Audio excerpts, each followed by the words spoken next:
As if becoming an American citizen weren't already enough of an uphill battle, the process could soon get a lot harder for millions of people. For months, illegal immigration has dominated headlines with debates over family separations at the southern border, calls to abolish immigration and customs enforcement, and, of course, the old classic. We're building that wall. We're building the wall. Don't worry. We've already started. But while that idea seems to be going nowhere fast, another of the administration's ideas can make things even worse for those looking for a path to citizenship. According to a new NBC report, the Trump administration is looking to introduce new rules that would make it harder for legal immigrants to become citizens or get a green card if they used federal benefits like Obamacare, children's health insurance, or food stamps. It's a change that could affect more than 20 million immigrants and wouldn't need congressional approval. And of course, for millions of other undocumented immigrants, there are the still very real threats of detention and deportation by ICE, even for those who've been in the country for years and who pose no discernible public safety threat. A few weeks ago, the new head of Boston's ICE field office promised to focus on, quote, the worst of the worst and public safety. But my guests today have some questions about that commitment. I'm joined by Adriana Lafay, an attorney with the ACLU of Massachusetts, and immigration lawyer Matt Cameron of Cameron Law Offices. Thank you both for being here. Thank you. Matt, let me start with you. You have a client who is close to getting his green card but has recently been detained a couple of times by ICE and is currently in ICE custody. Why? Well, I've known him for a long time, and he's in custody right now because of an ongoing allegation that he might be somehow connected to gangs. And I have to tell you, that's absolutely ludicrous. He's been working 2 jobs. He has a baby on the way. I've known this kid for a long time. And we could talk about the formula they get there to call him a gang member. But this is ICE showing up to courthouses, and this is what we get from it. So there is a case pending against him in East Boston District Court. As I understand it, and you've tweeted about this, he posted bail in this case. You say there is evidence that clears him of participation in this assault that he's accused of participating in, posted bail and was detained by ICE immediately after posting bail. And then they ended up releasing him. When did they take him into custody again? Immediately, as soon as he set foot outside the clerk's office, right after he'd paid the bill. In the courthouse. And so that was the first recent time, but didn't they take him into custody again after that, after freeing him? They had, and so this is I don't want to get too much in the weeds here, but he was freed a couple of weeks before. We'd had the immigration case dismissed, and then they came back for him when he showed up to his next date, again, to clear his name. This is all we were coming in for, and he wanted to make sure to be there. So he goes to court, and he's detained. Immediately. Just briefly, I want to get to you as quickly as we can. The exculpatory evidence that you say shows he did not participate in this alleged assault is on his phone, correct? We checked in with the Suffolk DA's office about this case and this evidence. They gave us a statement. I want to read it briefly here. They said investigators were unable to corroborate the defendant's alibi without his phone, which counsel would only provide under an agreement that evidence recovered from it would not be used to prosecute the defendant, which is wholly unreasonable. Is that the condition that you said? That is not. I said that I would only turn the phone over if they could promise it would stay in the DA's office and the contents wouldn't be shared with ICE. As his attorney, I can't allow that to happen. And they couldn't make that promise because they know that all of the information that goes to the DA's office is also shared with the Boston Regional Informational Center, which is ICE, FBI, ATF. Right, the acronym. Right. So that's how we got into this mess, was the point system that they used to assign gang members, which essentially can apply to any young man from Chelsea right now. So he was identified as a gang member in high school? At least affiliated, right? And because, again, Chelsea High School, there are plenty of gang affiliations there, but he has nothing to do with it. Adriana, let me turn to you. You have represented, and continue to represent Lillian Calderon, who was detained in January for, was it 8 days by ICE? She had gone to an interview attempting to get legal status, and she was detained after the interview. Let's take a brief look at what she had to say when she appeared on this show afterwards. I feel like the great part about this country is we can show who we are and show that, we're also part of this country. We're trying to do what's best. So, I mean, I'm not angry, I'm not upset, I just feel like if we all kind of tell our stories and show people who we are, they'll see the other side of the coin. Did she ever get any kind of explanation or apology about her detention? No, I mean, Lillian wound up spending about a month in ICE custody. Yes, after she was released after we filed a lawsuit on her behalf. That lawsuit is now a class action, which seeks not only for her but for others like her the chance to do what she was trying to do that day that she showed up at immigration offices, which is seek lawful status through a process that DHS itself created in 2013 and then expanded in 2016 to people like Lillian, who have been living for years, in Lillian's case, since she was 15 years old, with a final order of removal hanging over her head. The government made a legalization process available to her. Lillian is married to a United States citizen. She showed up as part of following up on that process and didn't know that that interview was actually part of a bait and switch, that actually she was being taken into ICE custody, separated from her very young children.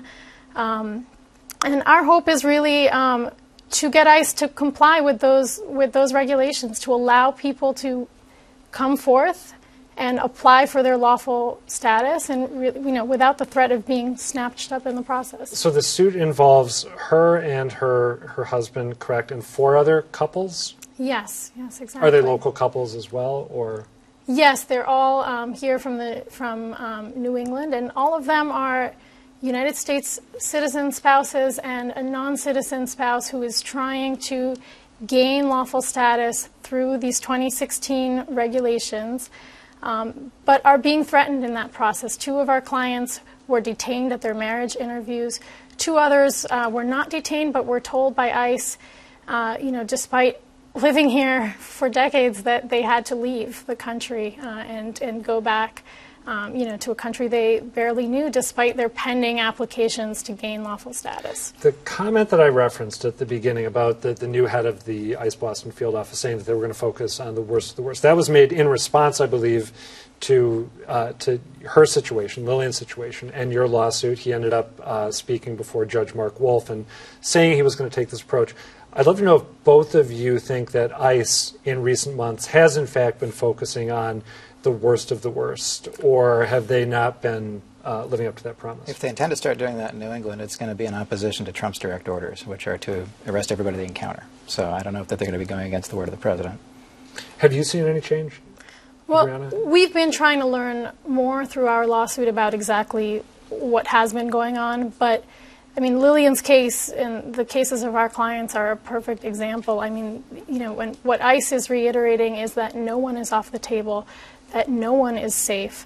And we think that's a big problem when we have clients who are just simply trying to do what the agency has invited them to do. What is the status of that case now? Well, we'll be in court next week fighting to get some relief for our clients and for others like them to allow them to go through that legalization process safely and securely.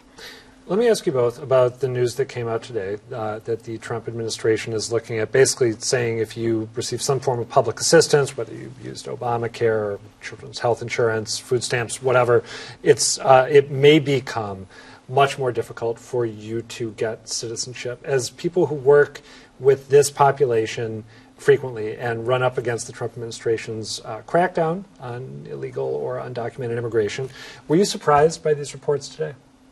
Not at all.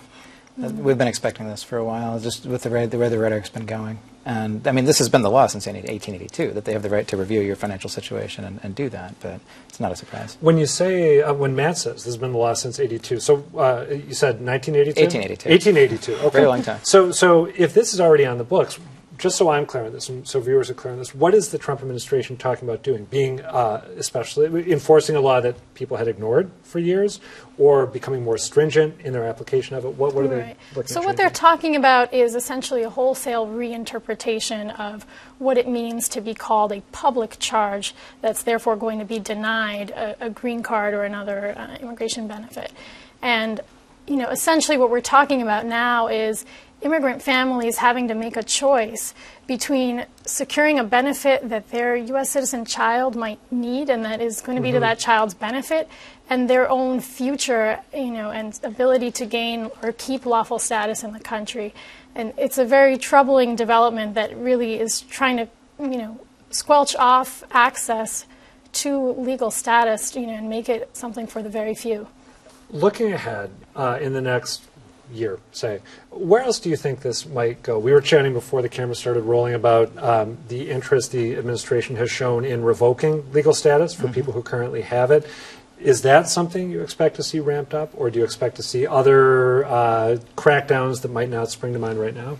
Yeah, we're expecting to see every possible opportunity to enforce the law against people in ways that we can't imagine yet. But, I mean, even something like the public charge, they're talking about increasing deportability over this. So literally, you lose your job, you could be deported, that kind of thing. I mean, this hasn't been seen this way in a long time. But it's what people are calling the invisible wall inside the legal system. So not just building the wall on the border, but actually building a wall inside to make it harder for people to immigrate legally. And when they say they're all for illegal immigration, you have to watch what they're actually doing, because they clearly aren't. Adriana, do you have any forecast, however grim, about where this might go?